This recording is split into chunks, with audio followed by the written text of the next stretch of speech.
अब हम स्टार्ट करने जा रहे हैं प्रश्न जो कि वैदिक सभ्यता से रिलेटेड है। और हम यहाँ पे थोड़ा ध्यान देंगे इस बात का कि जहाँ एक्सप्लेनेशन की ज़रूरत नहीं है उसको नहीं पढ़ेंगे और उसको टिक मार के तुरंत ही आगे बढ़ जाएंगे, क्योंकि क्वेश्चंस बहुत हैं और टाइम भी ज़्यादा लग जाएगा। तो चलिए शुरू करते हैं। आर्य आर्य शब्द इंगित करता है श्रेष्ठ वंश को। आर्य शब्द प्राचीन भारोपीय प्राचीन ईरानी भाषा बोलने वालों के लिए प्रयुक्त शब्द है। वैदिक संस्कृति में आर्य शब्द श्रेष्ठ, शिष्ट और सज्जन अथवा नैतिक अर्थ में महाकुल, कुलीन, सभ्य और साधु आदि के लिए प्रयुक्त हुआ है।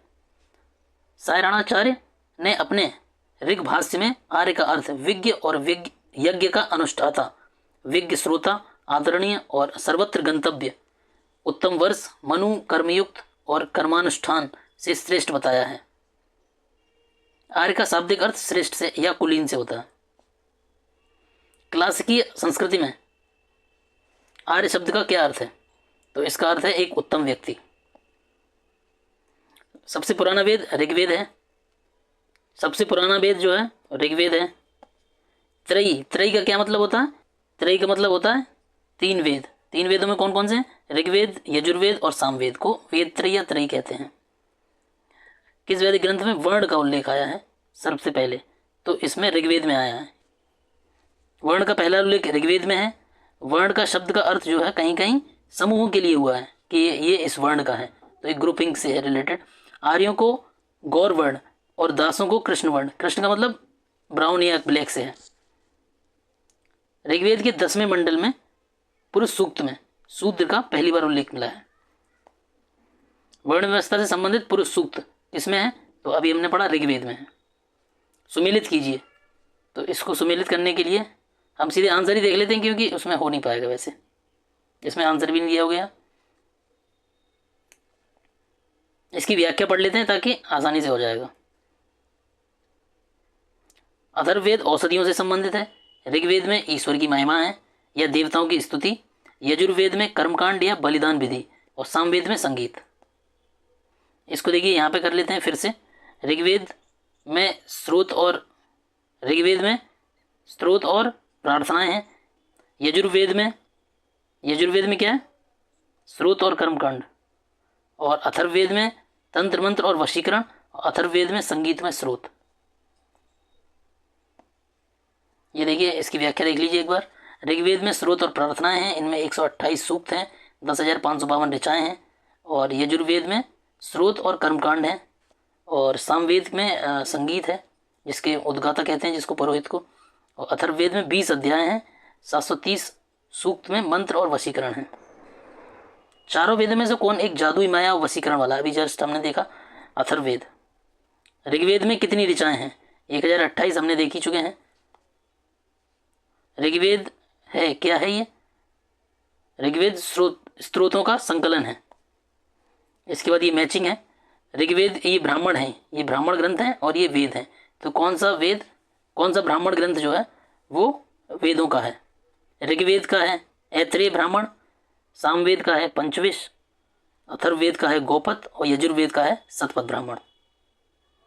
ये इसमें आप मिला लीजिएगा। ब्राह्मण ग्रंथ ऋग्वेद से संबंधित है। अभी हमने पढ़ा ऐत्रेय ब्राह्मण।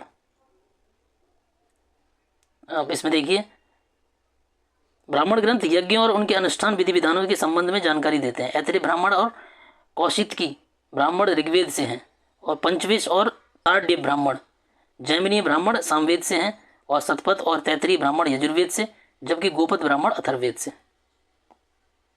ये जितनी बार रिपीट होंगे उतनी बार आपका रिवीजन होगा, और ये अच्छा ही है। जितनी बार बार रिपीट होंगे ना क्वेश्चंस, तो आपका रिवीजन ही होता जाएगा, ताकि आप भूलेंगे भी नहीं। प्रत्येक वेद के लिए अलग अलग ब्राह्मण लिखे गए हैं। यजुर्वेद से संबंधित ब्राह्मण ग्रंथ कौन सा है? तो यजुर्वेद से है तैत्रीय और शतपथ, अभी हम पढ़ चुके हैं। गोपत ब्राह्मण अभी हमने पढ़ा अथर्ववेद से है। शुक्ल यजुर्वेद की संहिता कौन सी है? वाजस्नेयी। शुक्ल यजुर्वेद की संहिता वाजस्नेयी संहिता है। शुक्ल यजुर्वेद की 2 शाखाएं कांड और आद्यान। ध्यातव्य है कि वाजस्नेयी संहिता पूर्णतः पद्य शैली में है और गद्य में इसका प्रयोग नहीं है। ऋग्वेद का पूर्ण मंडल सोम को समर्पित है। किसमें है ये? 9वां मंडल है ये, जो कि पूर्णतः सोम को समर्पित है। 9वां मंडल ऋग्वेद का। ऋग्वेद में 10 मंडल हैं, 9वें मंडल के 114 सूक्त सोम को समर्पित हैं। ऋग्वेद संहिता का 9वां मंडल पूर्णतः किसको है, अभी हमने पढ़ा है, तो है आंसर सोम। अभी ये देखिए यहाँ पे पढ़ा था, सोम और इसके पेपर नामाकृत देवता। यज्ञ संबंधी विधि विधान का पता कहाँ से चलता है, यजुर्वेद से। इसमें 2 हैं यजुर्वेद के पाठ, शुक्ल यजुर्वेद और कृष्ण यजुर्वेद। कौन सा वेद है जिसकी 2 शाखाएं हैं, अभी हमने ये वाली शुक्ल और कौन सी वाली है, ये हो गया यजुर्वेद। इसके बाद है किसका संकलन ऋग्वेद पर आधारित है, तो किसके आधार पर है, सामवेद के। अभी हमने पढ़ा था 114 सूक्त है ना 9वें मंडल में।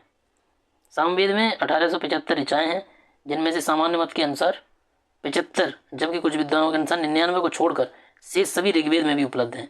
सामवेद का संकलन ऋग्वेद पर आधारित है। भारत के किस स्थल की खुदाई से लौह धातु के प्रचलन के प्राचीनतम प्रमाण मिले हैं, तो ये जानते ही हैं, पहले भी हम लोग पढ़ चुके हैं, अतरंजी खेड़ा।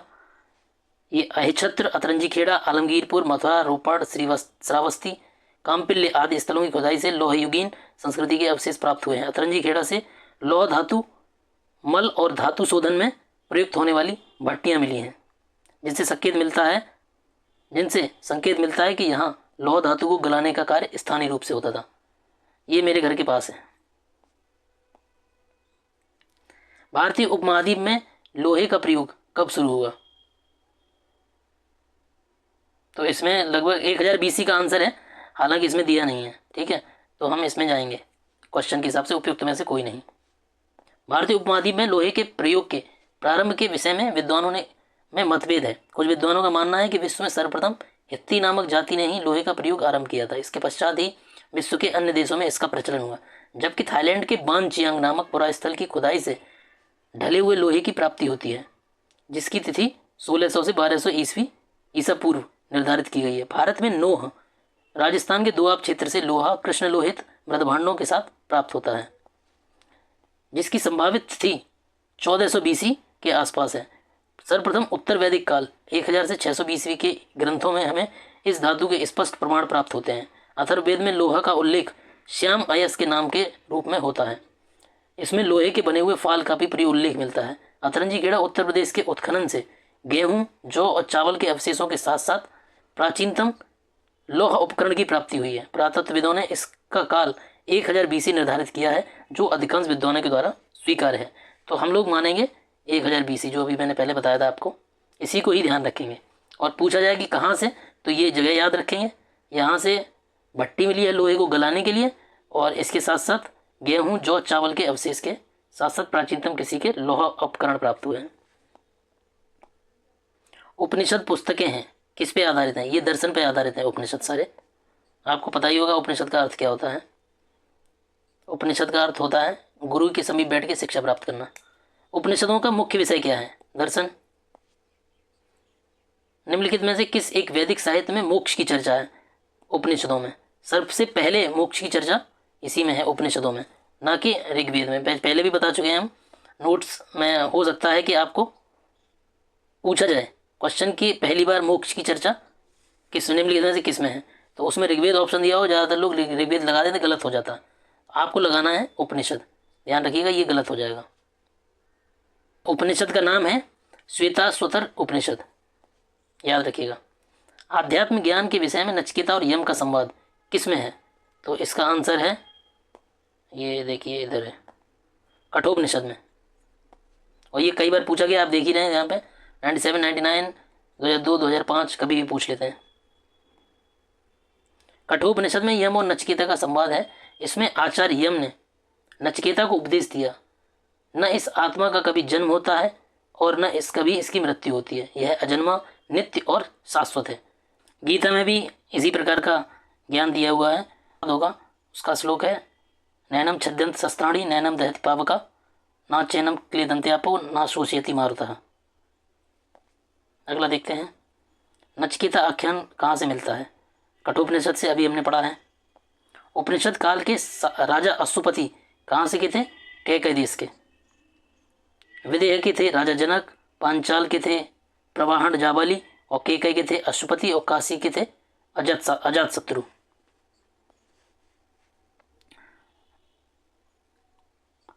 निम्नलिखित में से वैदिक साहित्य का सही क्रम क्या है?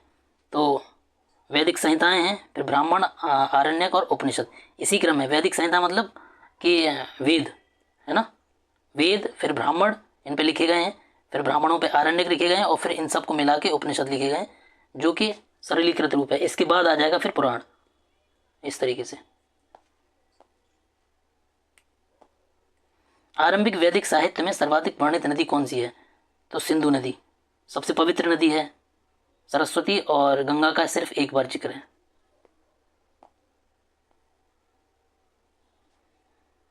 सर्वाधिक बार इसका जिक्र हुआ है ऋग्वेद में, इसीलिए उसको हिरण्ययी कहा गया है। वैदिक नदी अस्किनी की पहचान किससे की गई है? चिनाब नदी से। व्यास का विपाशा, रावी का परशुणी और झीलम का वितस्ता। ऋग्वेद में किन नदियों का उल्लेख अफगानिस्तान के आर्यों से संबंध में सूचक है? कौन सा है? तो कुबा और कुर्मू। इनका जो नया नाम है, कुबा का काबुल है, कुर्मू का कुर्रम है, और गोमती जो उल्लेख है ऋग्वेद में उसका नाम अभी गोमल है। सुबास्तु का स्वात नदियाँ, ये भारत, अफगानिस्तान और पाकिस्तान के क्षेत्रों में बहती हैं। आर्यों का अफगानिस्तान के साथ घनिष्ठ संबंध था। वैदिक नदी कुबा का स्थान कहाँ निर्धारित होना चाहिए? तो अभी हमने पढ़ा है अफगानिस्तान में। ये मिलाना है आज की नदियाँ और वैदिक नदियों के नाम के साथ में। तो कुबा का हो जाएगा काबुल, अभी हमने पढ़ा था। परशुणी का रावी, सदानीरा गंडक, और सतुद्री का हो जाएगा सतलुज। यस, ठीक है।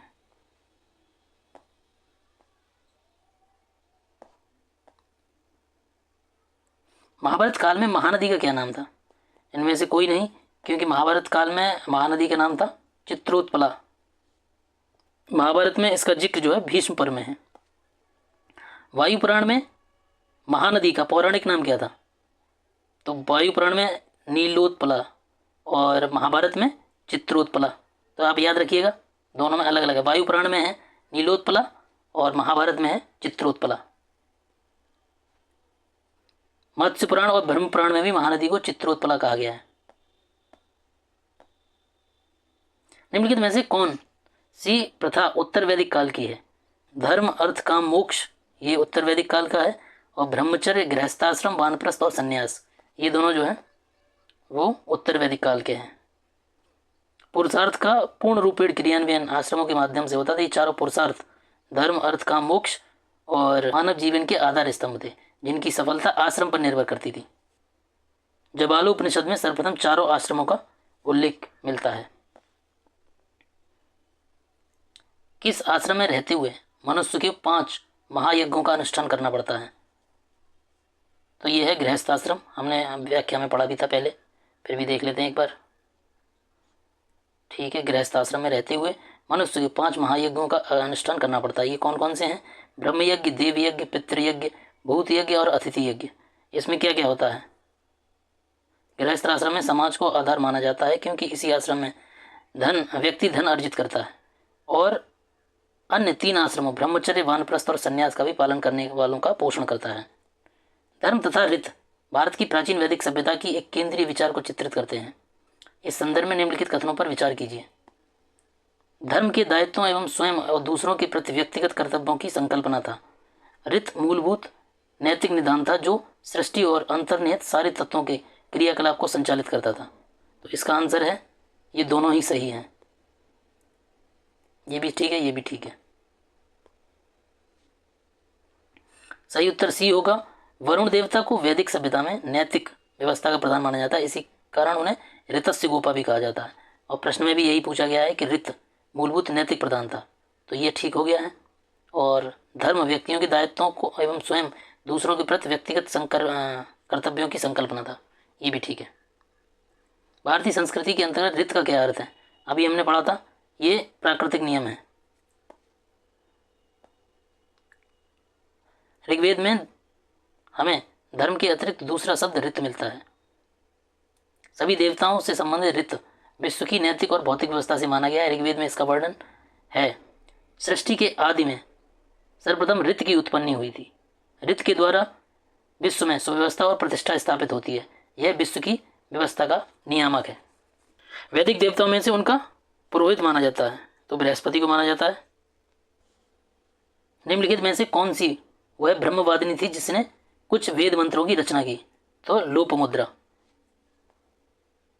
इसके अलावा और भी नाम है, अपाला, घोषा, विश्ववारा, लोपमुद्रा। लोपमुद्रा जो है वो अगस्त ऋषि की पत्नी है। ऋग्वैदिक काल में निष्क शब्द का प्रयोग एक आभूषण के लिए होता है, किंतु परवर्ती काल में उसका प्रयोग किस अर्थ में हुआ है? सिक्के के काल में, जो चांदी का सिक्का होता था उसके रूप में। और ऋग्वैदिक काल में सोने के हार को निष्क कहा जाता था। ऋग्वैदिक काल में निष्क क्या है? तो ये सोने का हार है जो गले में पहना जाता है। ऋग्वैदिक काल में निष्क गले में पहना जाने वाला एक प्रकार का हार था जिसे निष्क ग्रीवा कहा जाता था। साथ ही निष्क उत्तर वैदिक काल में एक विनिमय का माध्यम भी था। विनिमय का माध्यम जो इसको चांदी का सिक्का जिसको बोलते थे। प्राचीन भारत में निशाका जाने जाते थे, स्वर्ण आभूषण को निशाका बोलते थे या निष्क भी बोलते थे। अभी हम इतनी देर से यही पढ़ रहे हैं। निष्क ग्रीवा मतलब सोने का हार।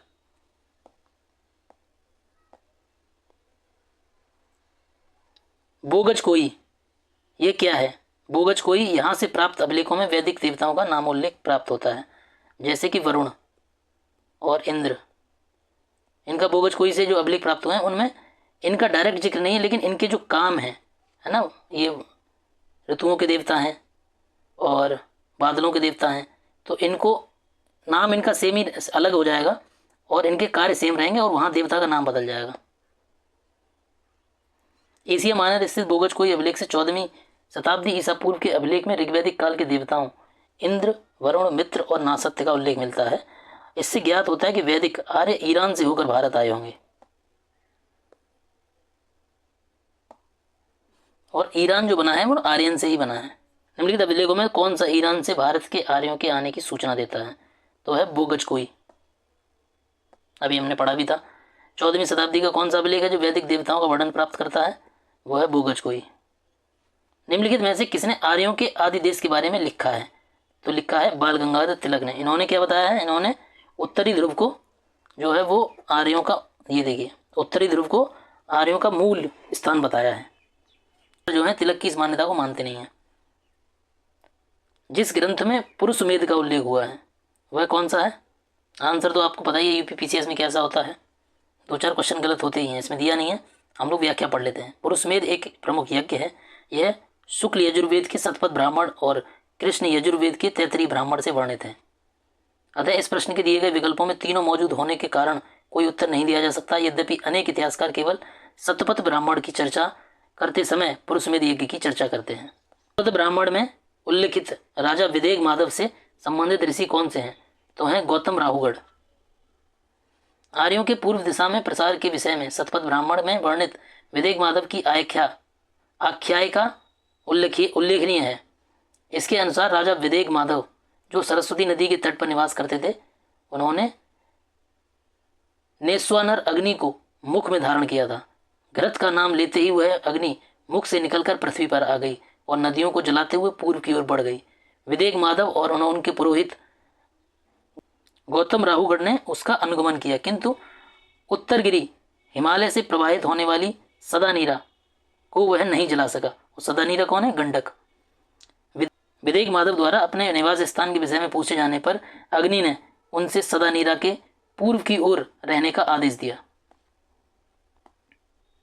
उत्तर वैदिक काल में निम्नलिखित में से किसको आर्य संस्कृति का धुर समझा जाता है?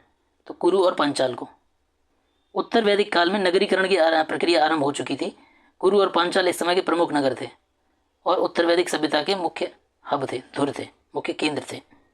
कुरु और पांचाल मतलब, कुरु का मतलब दिल्ली वाला क्षेत्र है, दिल्ली हस्तिनापुर, और पांचाल जो है वो फरुखाबाद, एटा, ये वाला क्षेत्र है। गोत्र शब्द का सर्वप्रथम प्रयोग हुआ था ऋग्वेद में। गोत्र शब्द का सर्वप्रथम उल्लेख ऋग्वेद में हुआ है। गोत्र शब्द मूल का अर्थ, इसका जो गोत्र शब्द का मूल अर्थ है गोष्ठ अथवा वह स्थान जहां समूचे कुल का गोधन पाला जाता है। पूर्व वैदिक आर्यों का धर्म मुख्यतः कौन सा था? वह प्रकृति पूजा और यज्ञ करते थे। ऋग्वेद के काल में जनता निम्नलिखित में से किसमें मुख्यतः विश्वास करती थी? तो बलि और कर्मकांड में।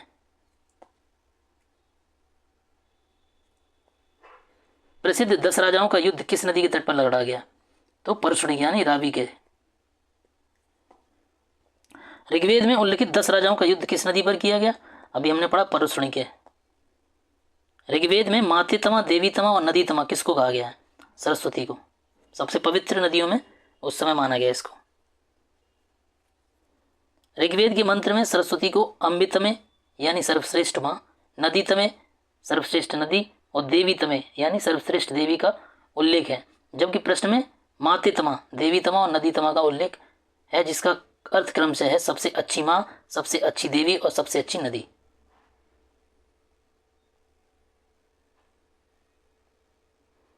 उस जनजाति का नाम बताइए जो ऋग्वैदिक आर्यों के पंचजन से संबंधित नहीं है। तो ये किकट जो है वो नहीं है। जो संबंधित है पंचजन वो है यदु, प्रिया, पुरु, अनु और तुर्वसु। आर्यों के जीविकोपार्जन का मुख्य साधन क्या था? कृषि और पशुपालन। क्योंकि ऋग्वेदों में कई बार ऋग्वेद के मंत्रों में अच्छी कृषि के लिए वर्षा की कामना की गई है। पशुओं को चराने और पालने के अनेक स्थलों का वर्णन है। उत्तर वैदिक काल तो कृषि प्रधान संस्कृति ही था। ऋग्वेद में उल्लिखित यव, यव का क्या अर्थ है? जौ। व्रीहि चावल को कहा गया है। मुदग मूंग, यव जौ, इक्षु गन्ना। ये इसका तद्भव शब्द भी है गन्ने का, इक्षु या ईख भी कह सकते हैं इसको।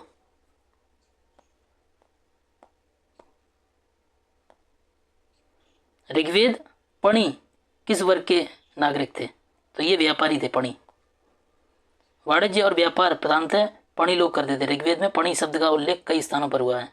पणी ऋण देते थे और ब्याज बहुत अधिक लेते थे। वेकनाट कहा गया उनको, सूदखोर। वैदिक युग में प्रचलित लोकप्रिय शासन प्रणाली कौन सी थी? तो वंश परंपरागत राजतंत्र था। वैदिक युगीन सभा का क्या तात्पर्य है? एक मंत्रिपरिषद थी। वैदिक काल में सभा और समिति नामक दो संस्थाओं राजा की निरंकुशता पर नियंत्रण रखती थी। संभवतः सभा जो थी वो कुलीन थी या वृद्ध मनुष्यों की संस्था थी, जिसमें उच्च कुल से उत्पन्न लोग ही भाग ले सकते थे, और समिति में सामान्य लोग और परिवार के मुखिया इसमें भाग लेते थे। किस वेद में सभा और समिति को प्रजापति की दो पुत्रियां कहा गया है? तो ये अथर्ववेद में कहा गया है।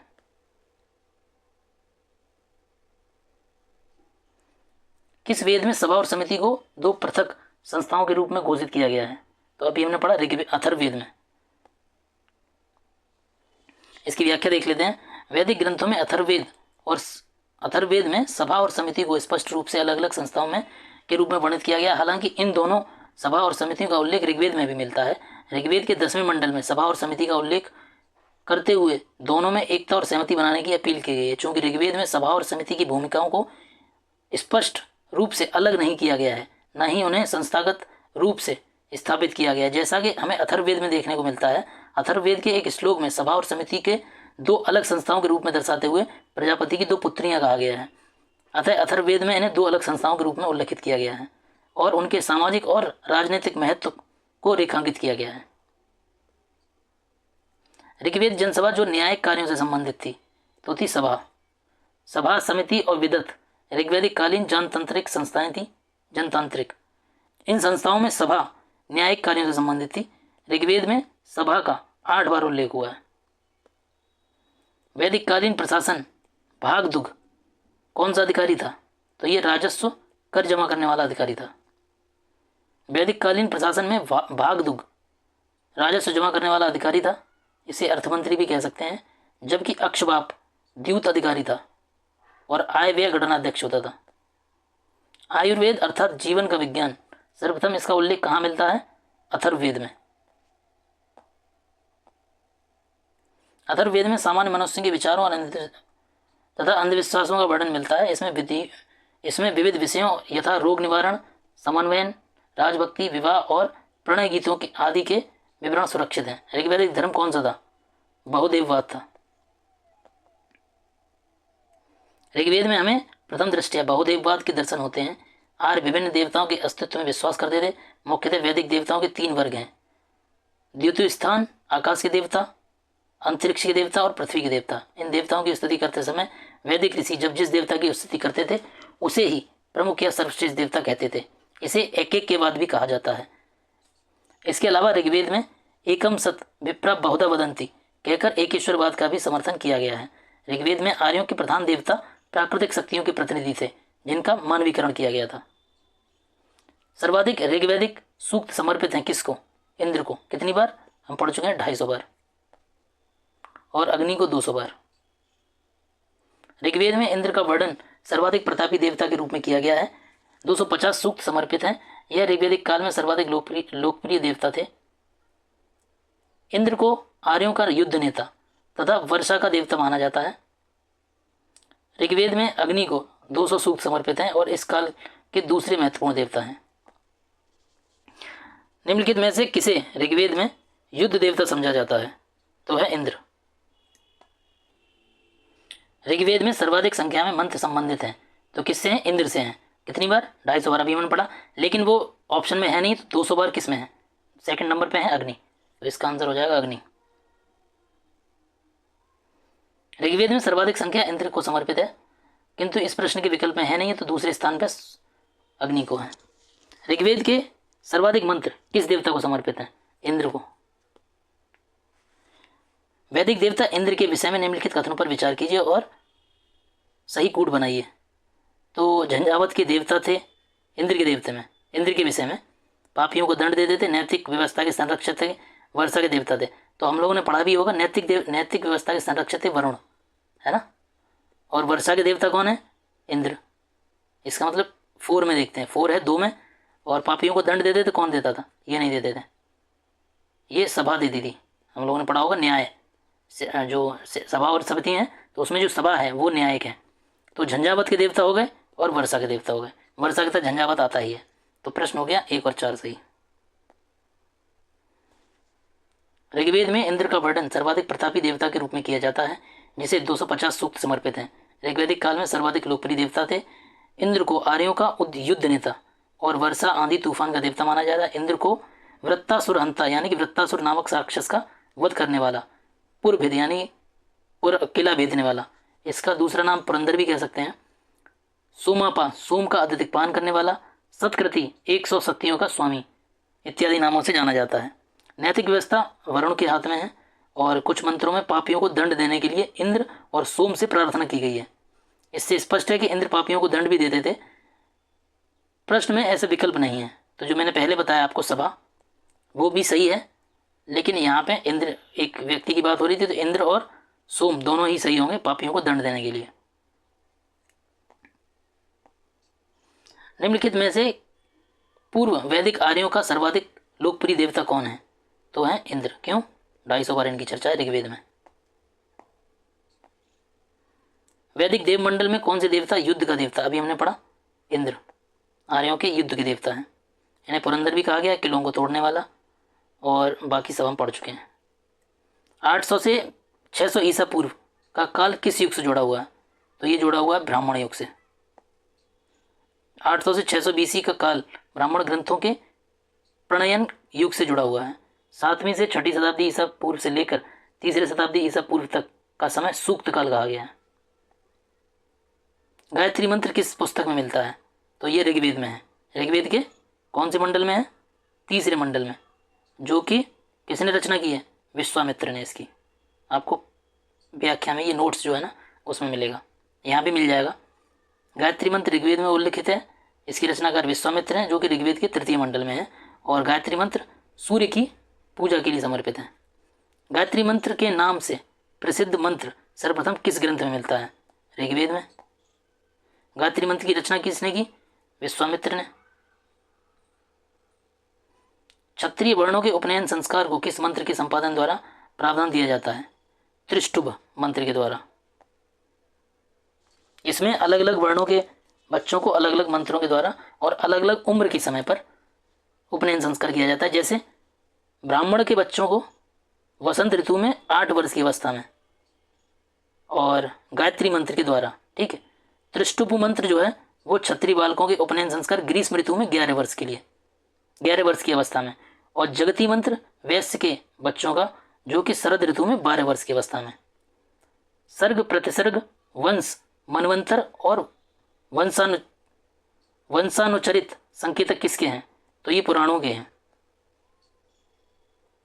पुराणों में 5 प्रकार के विषयों का वर्णन सिद्धांत इस प्रकार है कि सर्ग, प्रतिसर्ग, वंश, मनवंतर और वंशानुचरित।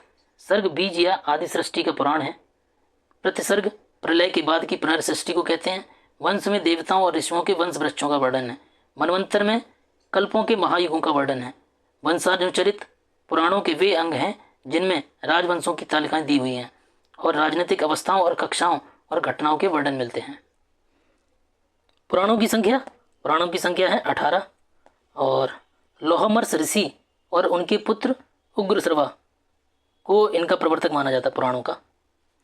उपनिषदों में कोई नीति कथा नहीं है और उपनिषदों की रचना पुराणों से भी पहले हुई थी, ये ठीक है। तो इसका आंसर हो जाएगा सेकंड ओनली। ये IAS प्री में 2024 में पूछा गया है। नीति कथा एक सरल लघु कथा होती है जो धार्मिक या नैतिक शिक्षा प्रदान करती है और पूरा उपनिषद लगभग ऐसी ही कथाओं से परिपूर्ण है। उपनिषद ग्रंथ तर्क, दर्शन और ध्यान पर अधिक केंद्रित हैं, इसलिए इसमें नीति कथाएं बहुत कम मिलती हैं। हालांकि कुछ उपनिषदों में गूढ़ दार्शनिक सिद्धांतों को स्पष्ट करने के लिए प्रतीकात्मक एवं दृष्टांत रूप से नीति कथाएं दी गई हैं। उदाहरण स्वरूप कठोपनिषद, मुंडक उपनिषद, छांदोग्य उपनिषद और श्वेताश्वतर उपनिषद में उल्लिखित नचिकेता की कथा, सत्यकाम जाबाल की कथा, इंद्र और विरोचन की कथा आदि। उपनिषद वैदिक साहित्य का दार्शनिक भाग है जो मुख्यतः उत्तर वैदिक काल में रचित हुए थे, जबकि पुराणों की रचना काफी बाद में ईसवी सन की प्रारंभिक सदियों में हुई है।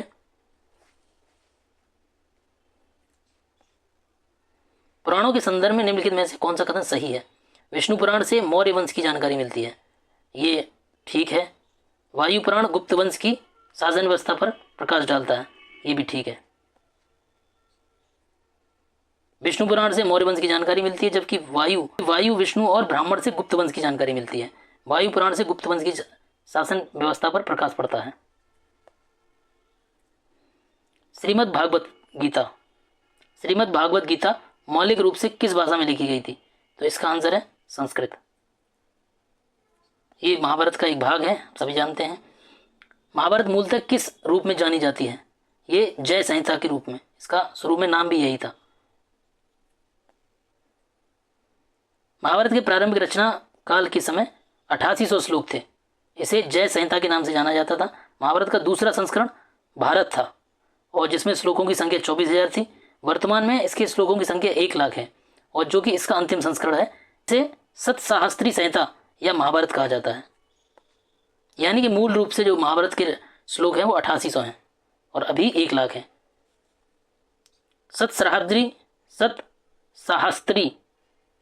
सतसाहस्त्री संहिता उपनाम निम्नलिखित में से किसका है? तो अभी हमने पढ़ा है, ये महाभारत का है। हिंदू पौराणिक कथा के अनुसार समुद्र मंथन किस सर्प ने रस्सी के रूप में स्वयं को प्रस्तुत किया था? तो हम सभी जानते हैं वासुकी, और पर्वत है मंदराचल पर्वत। ऋग्वेद में अछूत की अवधारणा स्पष्ट रूप से उदित हुई है, किसमें हुई है? धर्मशास्त्र के समय।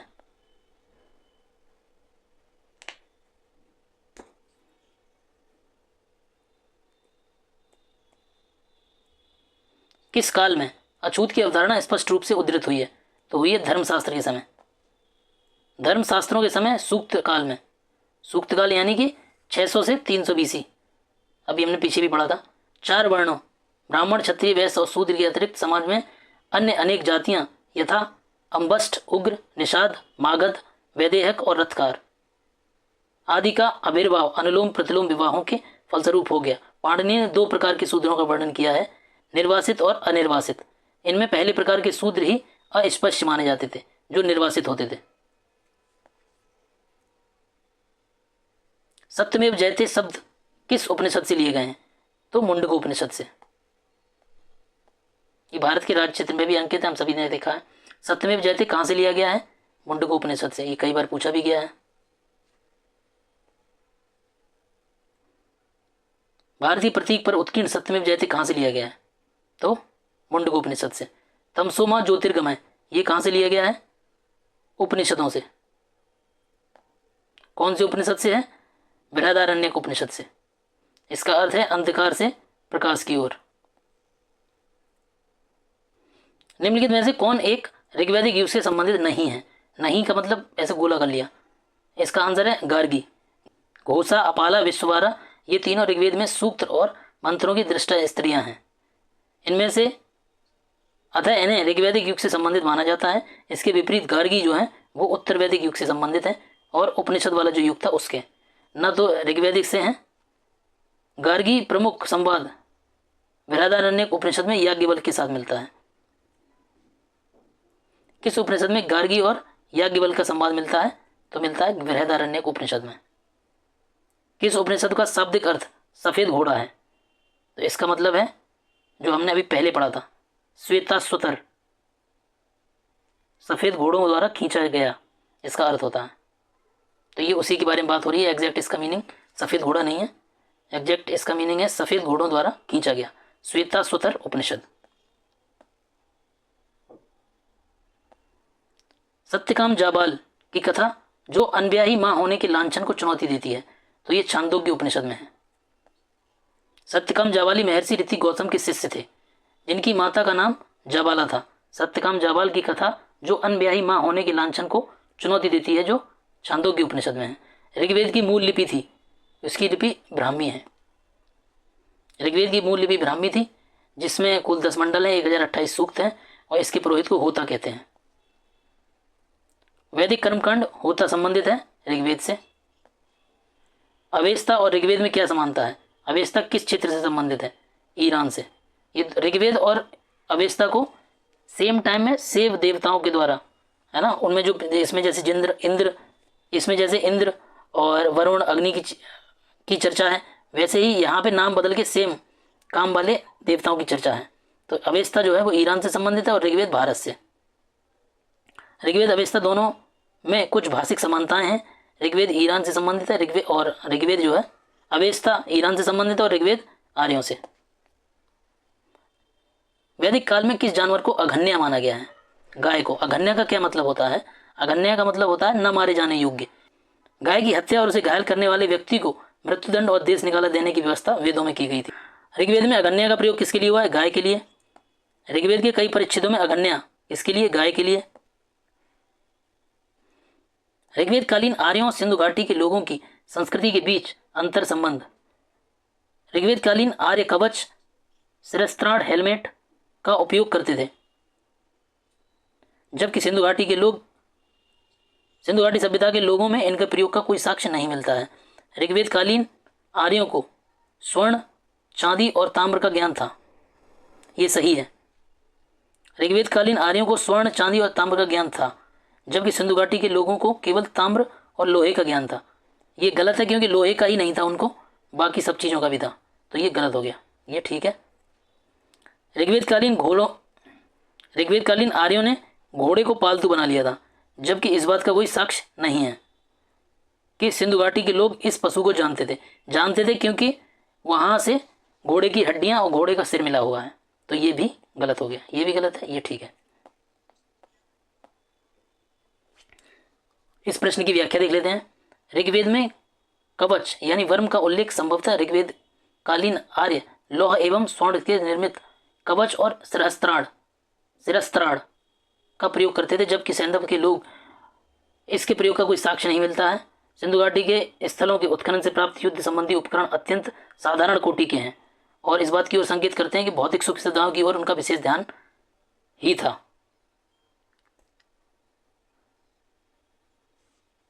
उन्होंने भौतिक सुख सुविधाओं की ओर ही बहुत अधिक ध्यान दिया था।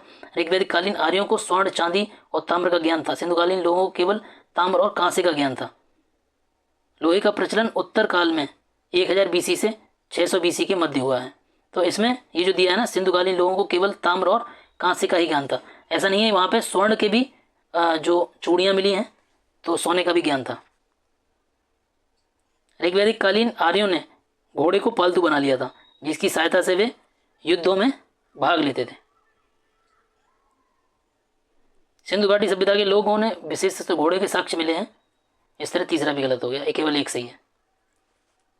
ऋग्वेद काल में प्रारंभ से निम्नलिखित में से कौन सा मूल्यवान संपत्ति समझा जाता था? तो गाय को अगन्य कहा गया है। ऋग्वेद के कुछ सूक्तों में गाय को देवता के रूप में भी बताया गया है। सिंधु घाटी सभ्यता कैसी थी? नगरीय थी। उत्तर वैदिक समाज कृषक था। ऋग्वैदिक समाज चरागाह। मध्यकाल जमींदारी। प्राचीन भारतीय समाज के प्रसंग में निम्नलिखित शब्दों में से कौन सा शब्द शेष 3 के वर्ग का नहीं है? तो ये कोश, ये कुल वंश गोत्र जो है वो आनुवंशिकी पर निर्धारित है। एक प्राचीन समाज के संदर्भ में कुल वंश गोत्र परिवार के संबंधित हैं, जबकि कोश परिवार से न होकर भंडार से है। संस्कारों की कुल संख्या कितनी है? सभी जानते हैं हम, 16। संस्कार का शाब्दिक अर्थ है परिष्कार, शुद्धता और पवित्रता। गौतम धर्म सूत्र में इनकी संख्या 40 मिलती है। मनु ने गर्भाधान से मृत्यु पर्यंत तक 13 संस्कारों का उल्लेख किया है। बाद की स्मृतियों में इनकी संख्या 16 स्वीकार की गई है, जो कि आज यही सर्व प्रचलित है। जीविकोपार्जन हेतु वेद वेदांग पढ़ाने वाले अध्यापक को उपाध्याय कहते थे, हम पढ़ चुके हैं।